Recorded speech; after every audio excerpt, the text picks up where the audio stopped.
Well, a few years ago, there was an article in the Harvard Business Review. Donc, il y a quelques années, il y avait un article dans un journal qui s'appelle le Harvard Business Review. And the article was entitled Market Myopia. Et donc, l'article s'appelait la myopie du marché. And what the article was describing were businesses that were dying because they forgot what business they were in, what kind of domain, what kind of area they were involved in. Et donc cet article décrivait comment certains business, comment certaines sociétés mouraient parce qu'elles avaient oublié dans quel secteur et quel genre de business elles faisaient à la base. So for instance, in 1886, telegraph companies that were involved with sending telegraphs, could have bought telephone patents. Et donc, par exemple, en 1886, les compagnies de télégraphe, donc qui ne faisaient que de la télégraphie, auraient pu acheter tous les droits pour de la téléphonie. These telegraph companies that were involved with 99% of communication could have bought all the telegraph patents for 40,000 euros, about 40,000 euros. Et donc, ces compagnies de télégraphe, plus ou moins qui avaient plus ou moins 99% du marché de la communication, auraient pu acheter tous les brevets de téléphonie pour plus ou moins 40 000 euros. But the telegraph companies didn't, because they forgot that they were in the communication business. Mais ces compagnies de télégraphie n'ont pas acheté ces brevets parce qu'ils ont oublié qu'ils faisaient partie du marché de la communication. See, they simply thought that they were in just the telegraph business, in the business of sending telegraph. Et ils pensaient qu'ils étaient simplement sur le marché de la télégraphie, qui ne faisaient qu'envoyer des télégraphes. And not that they were in the communication business. Et ils ont oublié qu'ils étaient dans le marché de la communication. And as a result, many died, if not all of them died. Et le résultat de cela, c'est que toutes ces sociétés sont mortes, quasi toutes, si pas toutes. And in some ways, this is the story of many churches today, and that's really sad to say. Et c'est l'histoire la même histoire dans beaucoup d'églises, malheureusement, aujourd'hui. C'est vraiment triste à dire. Many churches today have little impact because they've forgotten what business they are in. Et beaucoup d'églises ont très peu d'impact parce qu'elles ont oublié de quel marché elles font partie. You know, I'm talking about churches all over the world. They forget what business they are in. Et je parle d'églises partout dans le monde. Elles oublient dans quel marché et dans quel secteur elles se trouvent. You know, many churches have become like, religious clubs, and their main business is to take care of and serve the needs of their members. Et beaucoup d'églises sont devenues comme des clubs religieux où leur action principale, c'est de s'occuper et de servir les besoins de leurs propres membres. You know, to take care of, to visit the sick, to pray for the sick, to make sure they do weddings and funerals. Donc, on parle de s'occuper de ceux qui sont malades, de prier pour ceux qui sont malades, de s'occuper des funérailles, des mariages. And don't get me wrong, these are important, but they are not the primary purpose of the church. Ne me comprenez pas, toutes ces choses-là sont importantes, mais ce n'est pas l'objectif primaire de l'Église. You see, the truth is that churches lose the battle when they begin to think the church is here for us and about us, rather than the truth that the church is here for the world. Et la vérité, c'est que les églises commencent à perdre la bataille quand elles commencent à penser que l'Église est ici pour nous et fait tout pour nous, plutôt que la vérité que l'Église est là pour le monde. You see, we see this in Acts, that God didn't create the church to be a fortress to serve and simply protect its members. Et on voit ça dans le livre des Actes, où on voit que Dieu n'a pas créé l'Église pour être simplement une forteresse pour servir et protéger ses membres. He created the church to fight for the souls of people who have been held by the enemy behind enemy lines. Et il a créé l'Église pour se battre pour les âmes des personnes qui sont tenues prisonnières derrière les lignes ennemies. And today we're going to continue in our series Rediscover Church. Aujourd'hui, nous allons continuer dans notre série de redécouvrir l'Église. And here today we're going to look more specifically at rediscovering the mission. De manière plus spécifique, aujourd'hui, on va regarder le point de la redécouverte des missions. What is the purpose of mission in the church? Quel est l'objectif et le but des missions dans l'Église? And so today we're going to be looking a lot at the book of Acts. Et donc aujourd'hui, nous allons surtout et lire du livre des Actes des And the Apôtres. first verse I want us to look at is Acts chapter 1 verse 8. And this is a really vital verse for us to meditate on today. Et le premier verset que je souhaite que nous puissions regarder, c'est Actes chapitre 1, verset 8, et c'est vraiment un verset vital que nous allons, sur lequel méditer aujourd'hui. This is Acts chapter 1 verse 8. It says this, "But you will receive power when the Holy Spirit has come upon you, and you will be my witnesses in Jerusalem and in all Judea and Samaria and to the end of the earth." Donc, Actes chapitre 1, verset 8 nous dit ceci. « Mais vous recevrez une puissance lorsque le Saint-Esprit viendra sur vous, et vous serez mes témoins à Jérusalem, dans toute la Judée, dans la Samarie et jusqu'aux extrémités de la terre. » You see, many Christians, many of us we kind of get in the habit of thinking that the gospel terminates on us. Et vous voyez, beaucoup de chrétiens prennent l'habitude de penser que l'évangile se termine avec nous, It finishes with our salvation. qu'elle se termine avec notre salut. You know, we hear the gospel, okay, we respond to the gospel, we are saved, and then that's it. Et donc nous entendons l'évangile, nous réagissons à l'évangile, nous sommes sauvés et puis c'est tout. But that's not where it ends. Mais c'est pas là que ça se termine. You see, that's just the beginning. En fait, c'est juste le début. The Bible is clear that Jesus didn't die just so we could avoid hell and go to heaven.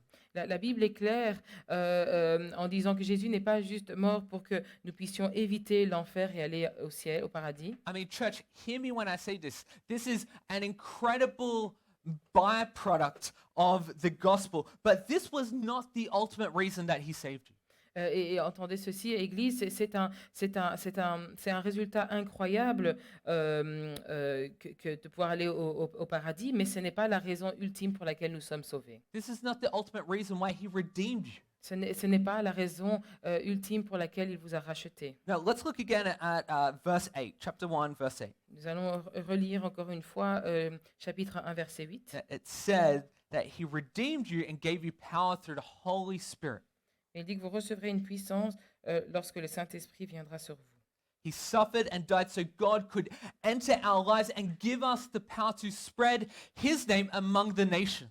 Et il a souffert et il est mort pour que Dieu puisse rentrer dans nos vies, pour nous donner la puissance de pouvoir faire répandre sa parole dans les nations, So son yeah, nom dans les nations. yes, it's a wonderful thing that salvation leads to heaven. Et donc oui, c'est une chose merveilleuse que le salut mène au paradis. But why do we receive this power? Mais pourquoi est-ce qu'on reçoit cette puissance? Why did he redeem you? Pourquoi est-ce qu'il vous a racheté? Well, verse 8 it says, so that you will be my witnesses.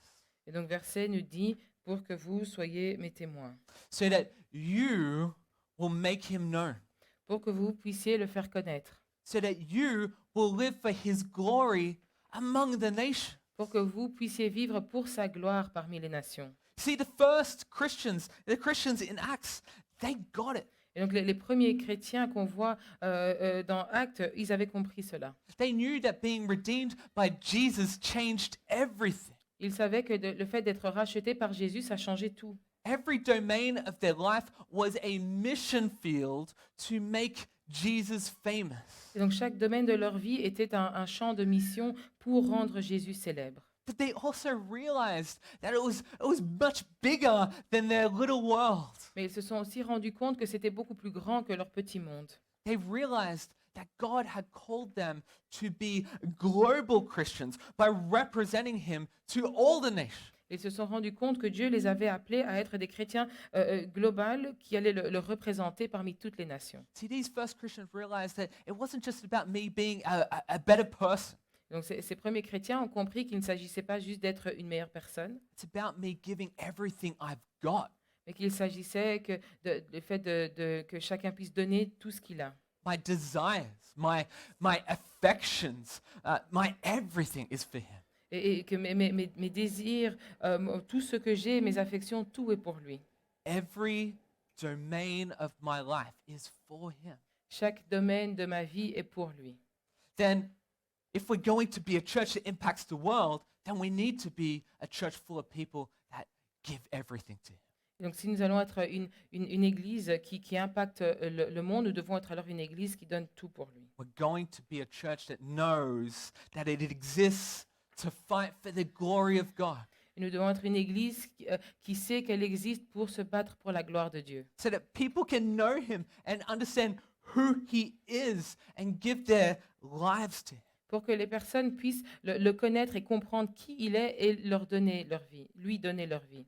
That's our main purpose. C'est ça notre objectif principal. That's our main purpose. And that's what we're going to see in our base passage today, which is Acts 13, verses 1 to 3. Et c'est ça que nous allons voir dans notre passage principal pour aujourd'hui qui se trouve dans Actes chapitre 13, versets 1 à 3. You know, truly, I could probably have preached 4 to 5 sermons on just these 3 verses here today. Et en vrai, j'aurais pu probablement prêcher 4 à 5 sermons rien qu'en lien avec ce passage. I'm not going to do that. I'm just going to have about 8 principles that we're going to go through quickly. Et donc, mais je ne vais pas faire ça, mais je vais ressortir 8 principes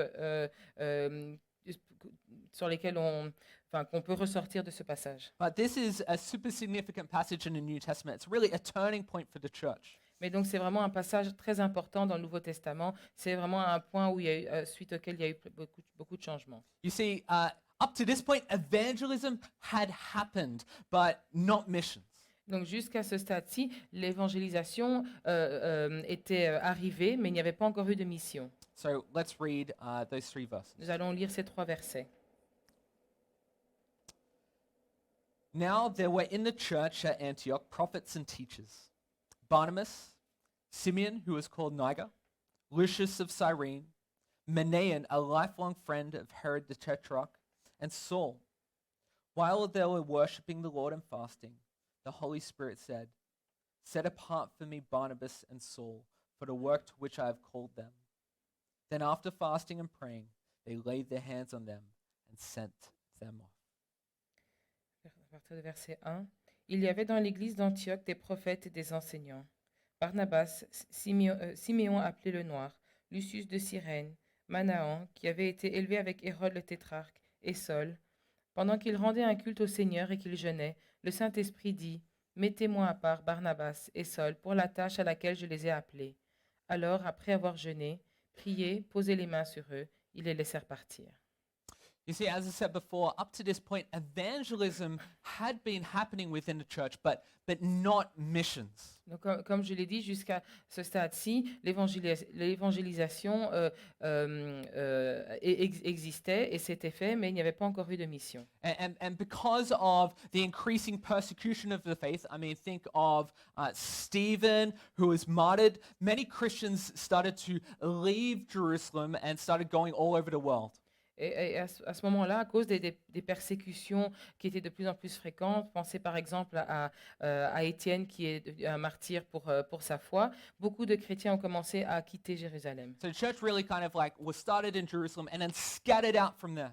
Et donc l'Église a commencé dans Jérusalem et puis après elle s'est éparpillée partout. You know, and what's really interesting here is that they didn't leave for the sake of missions. Ce qui est intéressant de savoir, ce qu'on peut remarquer, c'est qu'ils ne sont pas partis pour être missionnaires. Initially, they didn't leave for missions. They left to save their lives. À la base, ils ne sont pas partis pour les missions, ils sont partis pour sauver leur vie.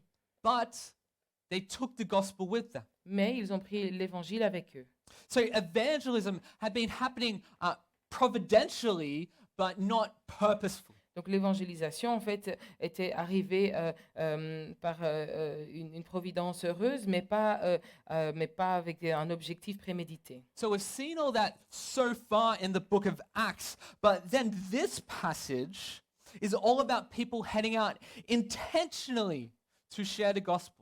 Et donc, jusqu'à présent, on n'avait pas encore vu ça, mais à partir de ce passage, on voit des personnes qui vont de manière intentionnelle vers l'extérieur pour partager l'évangile. And so today, as we set out to rediscover the mission, we must realize that billions have surrendered their lives to Jesus Christ because the church of Antioch here was a sending church. Et maintenant que nous allons aller à la redécouverte des missions, nous devons nous rendre compte qu'il y a des milliards de personnes qui se sont soumis à Jésus parce que cette église ici à Antioche était une église qui a envoyé des missions. So it's important that we see here see some principles of ascending church and why we, Life Point Global, but Life Point Brussels as well, is ascending church too.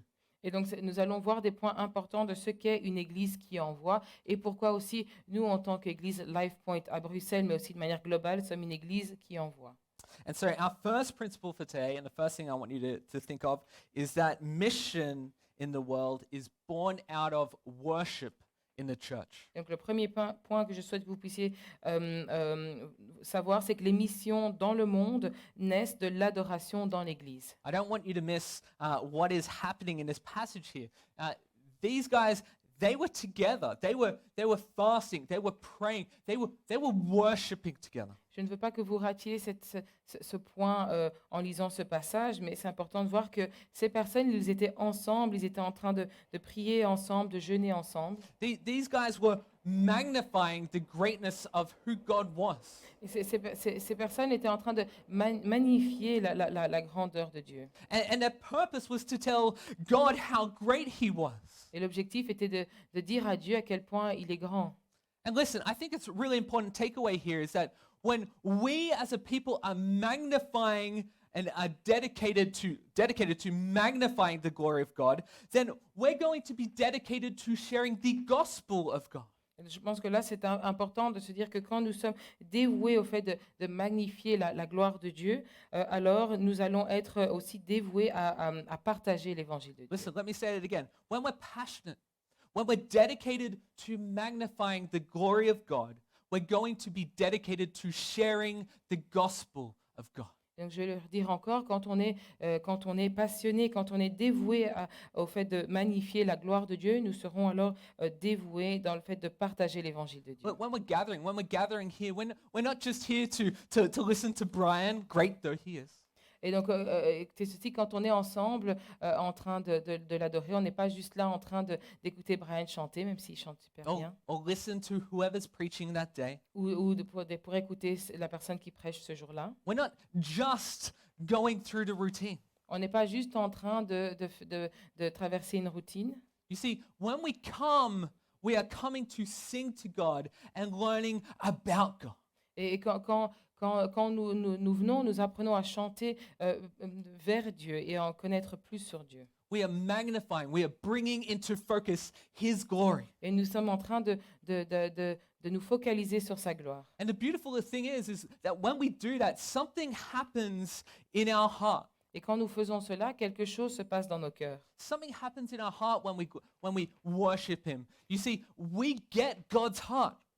Et donc quelque chose se passe quand nous sommes en train de l'adorer. En fait, nous commençons à avoir le cœur de Dieu. We get aligned with Him. Nous nous alignons à lui. What His wants are become our wants. Ses désirs à lui deviennent les nôtres. And when we get God's heart, we realize that it's about the gospel. Et quand nous avons le cœur de Dieu, nous nous rendons compte que tout est en rapport avec l'Évangile. That's why it's so important that as we rediscover the church, that we come and worship together. C'est pour ça que maintenant que nous allons à la redécouverte de l'Église, c'est important de nous réunir pour l'adorer ensemble. It's so important to come to the gathering and to worship together. Et c'est vraiment important de venir à ces temps de rencontre et de l'adorer ensemble. Now, an important point. Worship is all of life, okay? Et un point important, c'est que l'adoration, c'est en rapport avec toute la vie. We all worship something, Nous adorons tous quelque chose. okay? And our very lives are a spiritual act of worship. Et nos vies elles-mêmes sont un acte spirituel, So d'adoration spirituelle. So it's important to see that our lives are all about worship. Et donc c'est important de savoir que nos vies sont tout à fait en lien avec l'adoration. The question is, what do we worship? La question est, qu'est-ce que nous adorons? And we also worship individually. We worship in our homes and with our lives. Et nous avons ce temps d'adoration individuellement dans nos vies, chez nous. And we worship corporately, the meeting together. Et nous avons aussi de l'adoration en groupe, ensemble. And so here I'm talking about the corporate worship gathering. Et donc ici, je parle de la réunion où nous l'adorons ensemble en commun. And church, see, that's what we want to do. We want to be a people who love and worship the Lord, because when our heart is God's heart, then we want the things that God wants. Et nous voulons être un peuple qui aimons le Seigneur et qui adorons le Seigneur, parce que quand notre cœur devient le cœur de Dieu, alors nous aurons le désir de ce que Dieu veut. And the things that God wants are his glory and honor. Et ce que Dieu veut, c'est sa gloire et son honneur. Which leads us to our second principle for today, which is that the Spirit leads and the church follows. Ça nous amène à notre deuxième principe pour aujourd'hui, c'est que l'Esprit dirige et l'Église suit. See, the Spirit leads and the church follows. And that's what we see here. Et donc l'Esprit dirige et l'Église suit, c'est ce qu'on voit ici. It may seem obvious, but missions originated in the mind and heart of God. Et donc les missions ont comme point viennent de l'esprit et du cœur de Dieu. Not in the heart and mind of man. Les missions ne viennent pas du cœur et de l'esprit de l'homme. You know, Paul and Barnabas, as sharp as they were, I mean, they didn't get together and say, hey, look, let's have a powwow, let's have like a brainstorming session, or you think about like, how can we grow this thing? Et donc Paul et Barnabas, même s'ils avaient l'esprit très vif, ils ne se sont pas mis ensemble et ils ont dit, ah voilà, on va se réunir, avoir une session de réfléchir pour voir comment on peut faire grandir l'Église. They didn't like get the whiteboard out and go, okay, look, let's get some post-it notes, let's put them down, let's put some different ideas up there. Et donc ils ont pas pris un tableau blanc en mettant plein de post-it en disant, voilà, on va mettre toutes nos idées en commun. No, what did they do? They were praying, they were fasting, they were worshiping.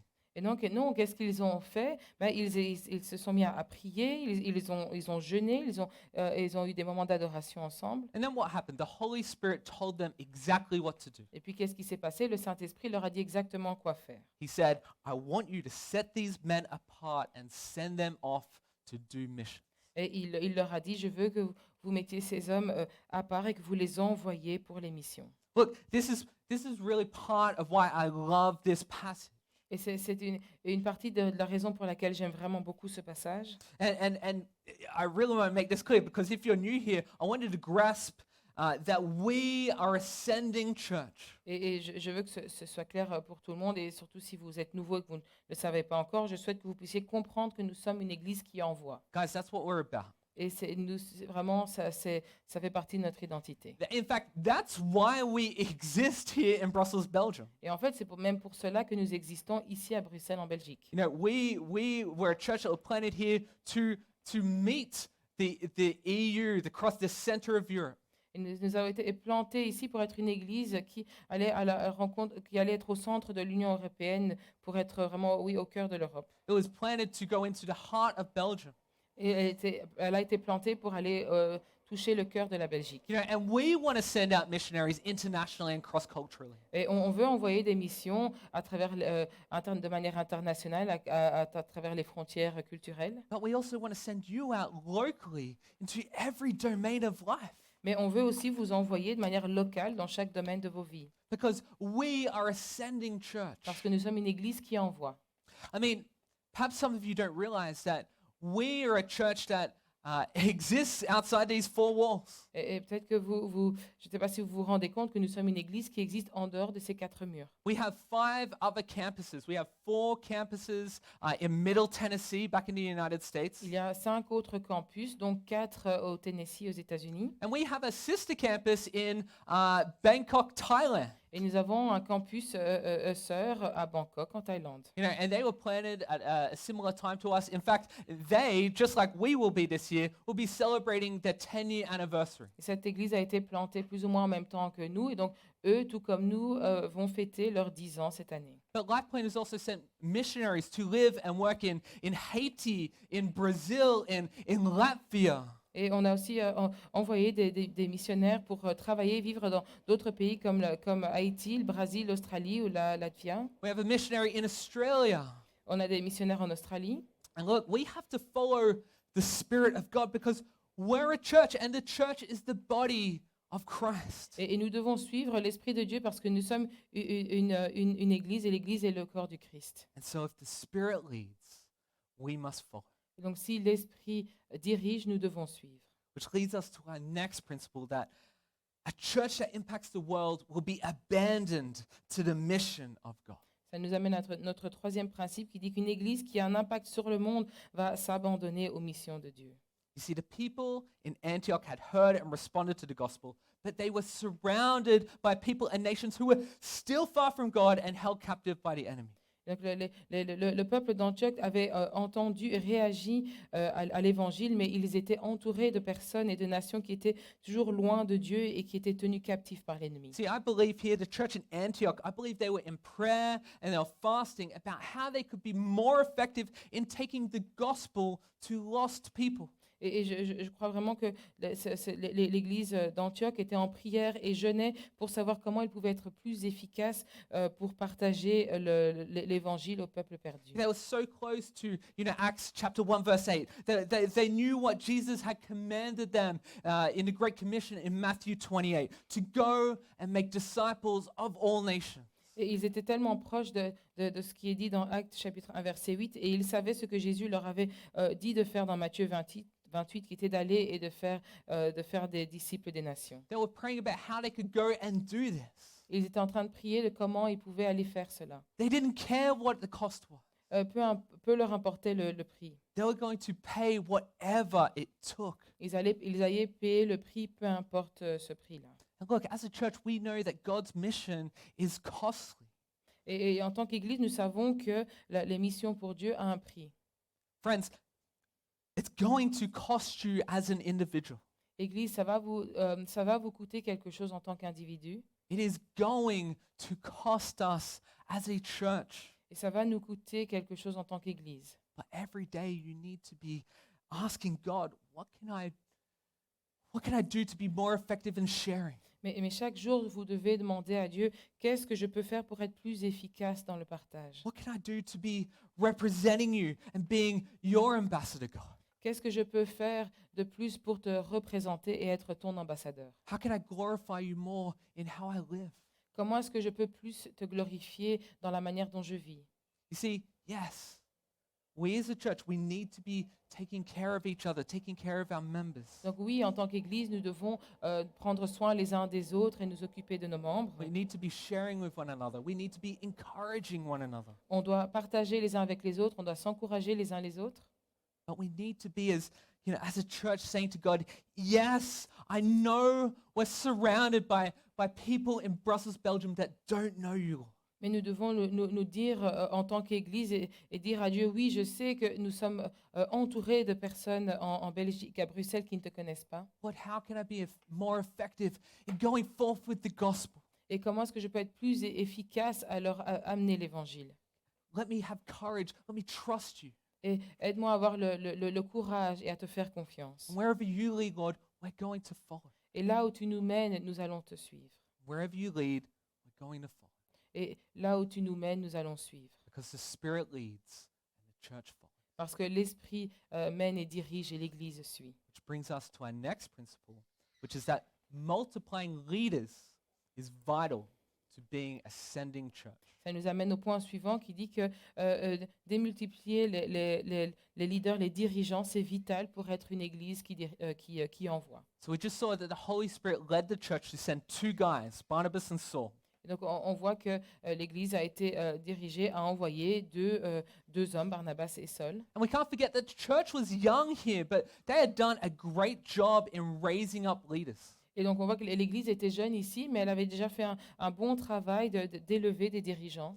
You know, there are people that you might encourage to kind of like move over to the other side of the world or to plant a church. Et donc il y a des personnes que vous allez peut-être vouloir encourager à déménager de l'autre côté du monde, à aller planter des églises. But they're often like not these people because these are really the top two leaders in the church. Mais c'est souvent pas ce genre de personnes-là, parce que ces deux personnes-ci étaient vraiment des dirigeants les plus hauts dans l'Église. You know, Saul, Paul, he was like really like a key leader at this point, and Barnabas was like the senior pastor of Antioch.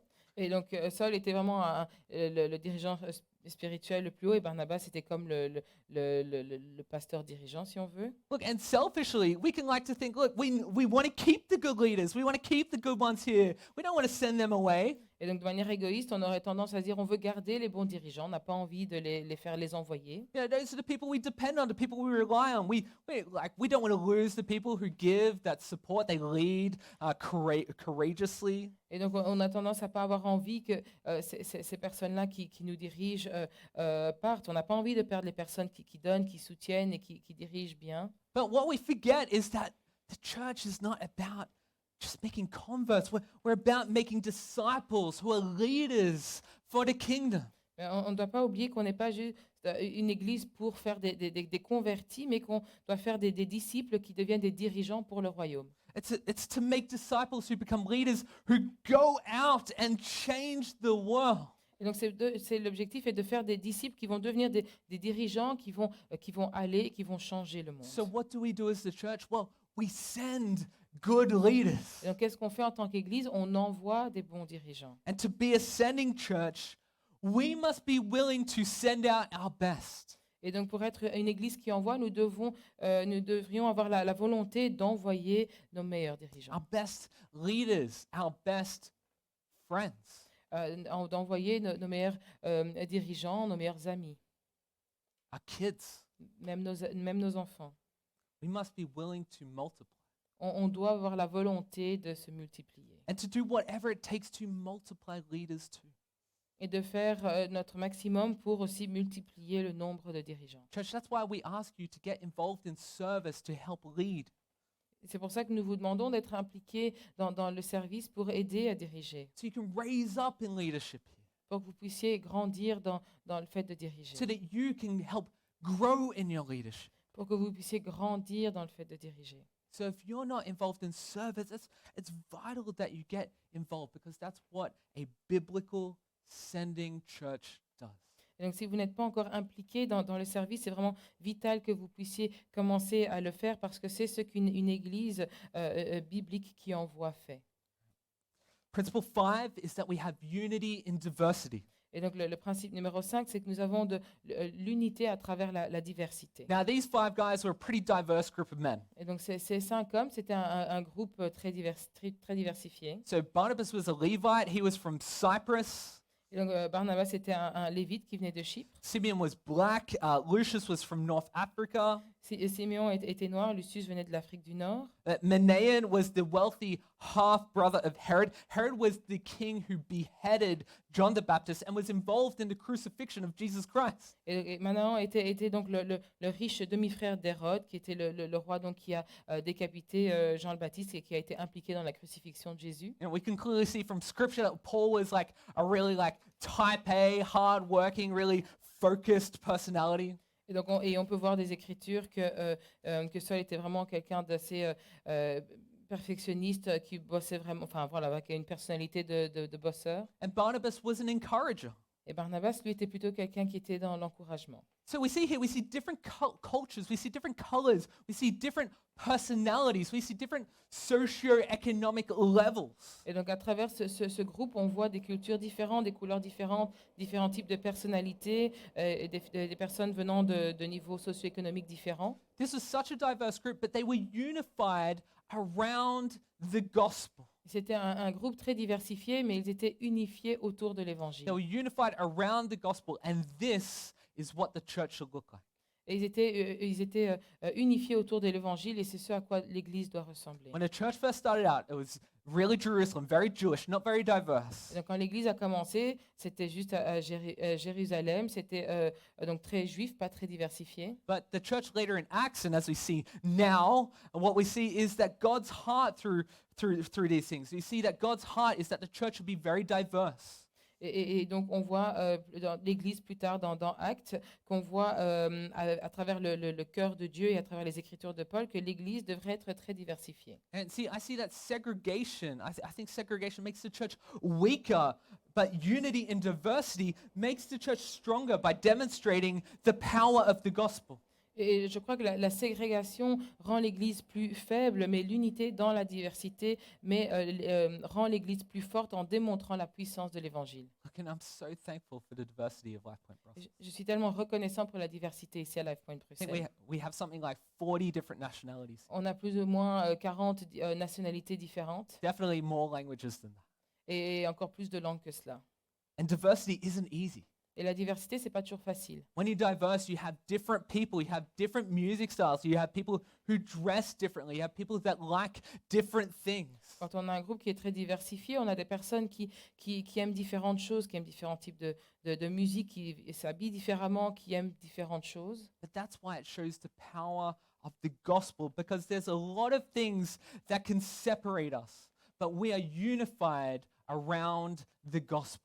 Et c'est pour ça que ça nous montre la puissance de l'évangile, parce qu'il y a beaucoup de choses qui pourraient nous séparer, mais nous sommes tous unifiés autour de l'évangile.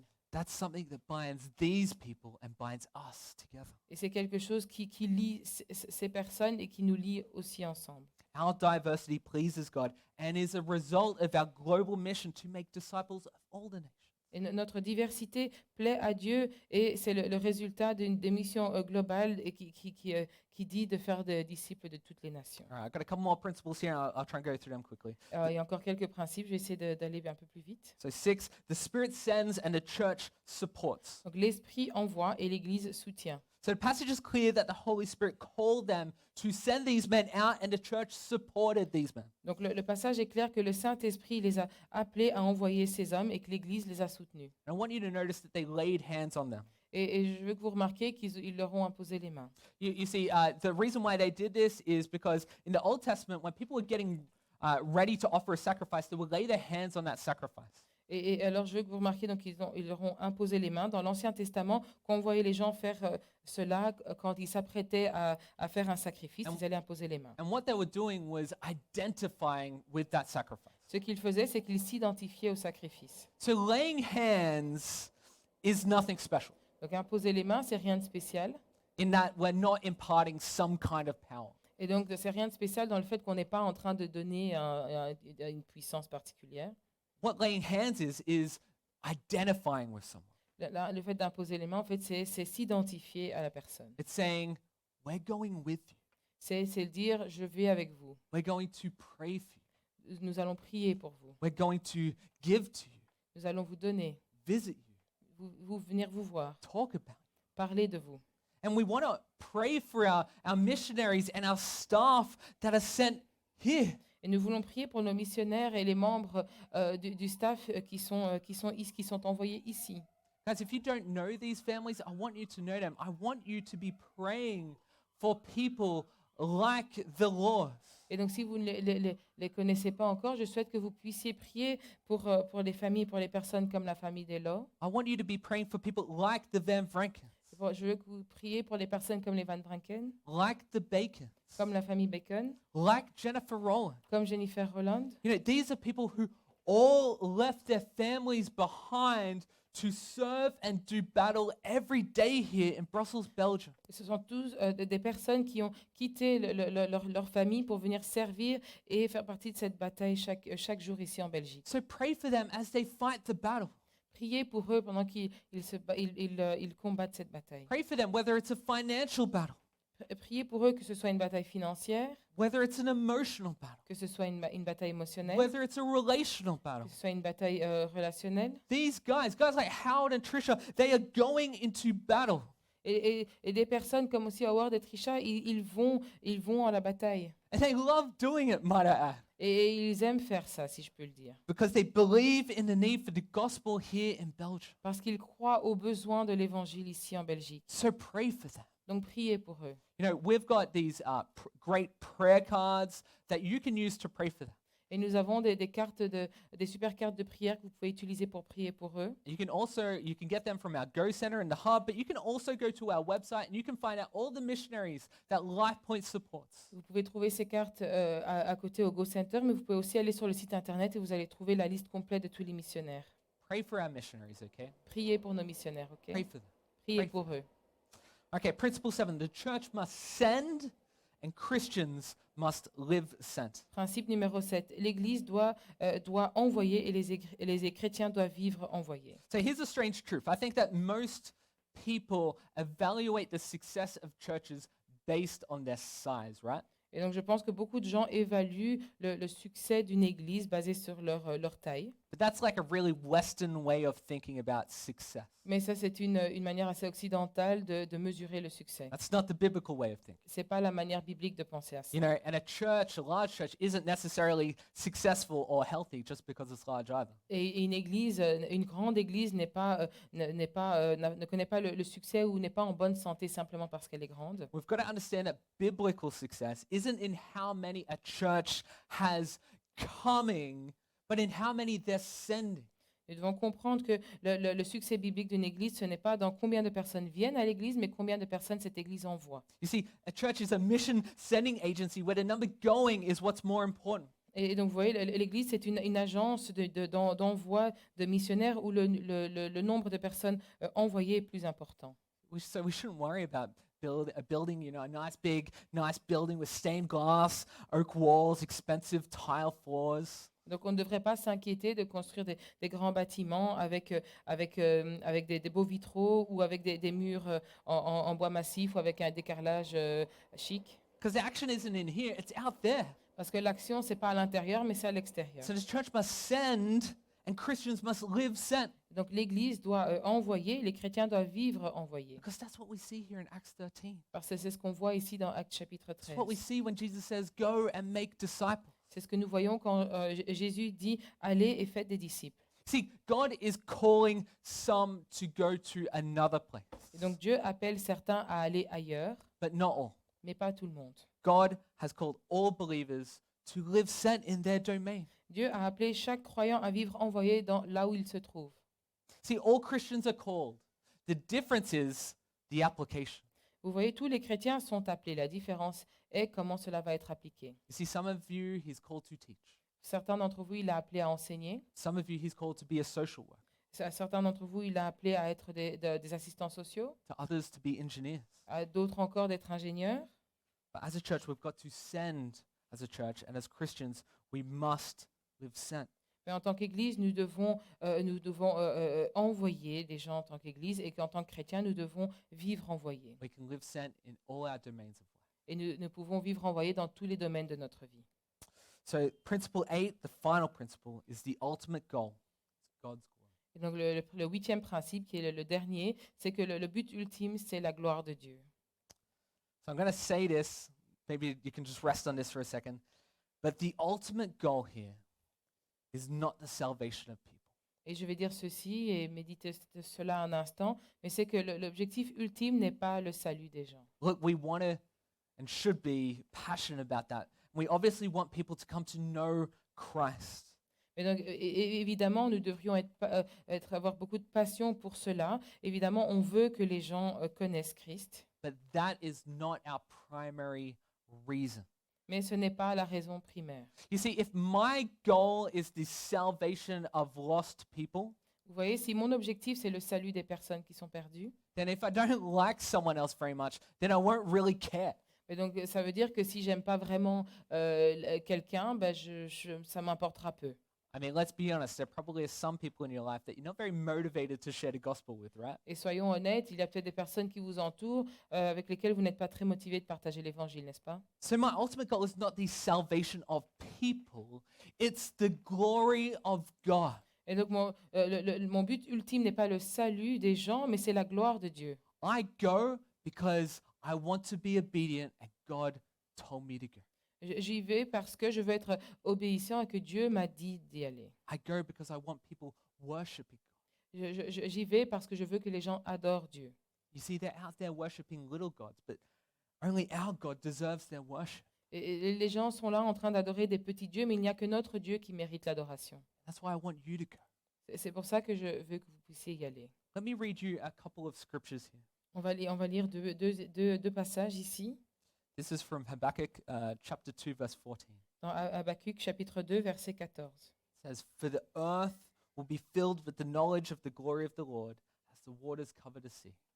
En effet, la terre sera remplie de la connaissance de la gloire de l'Éternel, tout comme le fond de la mer est recouvert par l'eau. That's what we're going for, to fill the earth with the knowledge of the glory of the Lord. Et c'est ça l'objectif, c'est de remplir la terre avec la connaissance de la gloire de Dieu. Let's look at Psalm 46:10. On va lire dans Psaume chapitre 46, verset 11 en It français. says, "Be still and know that I am God, and I will be exalted among the nations. I will be exalted in the earth. Arrêtez et sachez que je suis Dieu. Je domine sur les nations. Je domine sur la terre. There's a clear global implication to knowing God.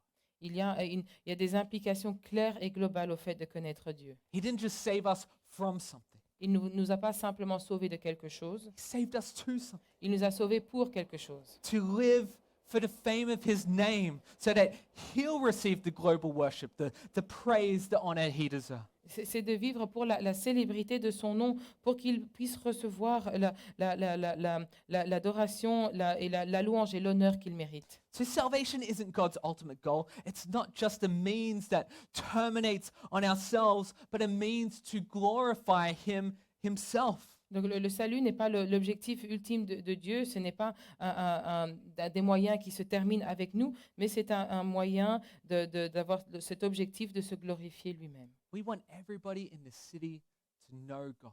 On veut que tout le monde dans cette ville connaisse Dieu. That's why we're a sending church. C'est pour ça que nous sommes une église qui envoyons.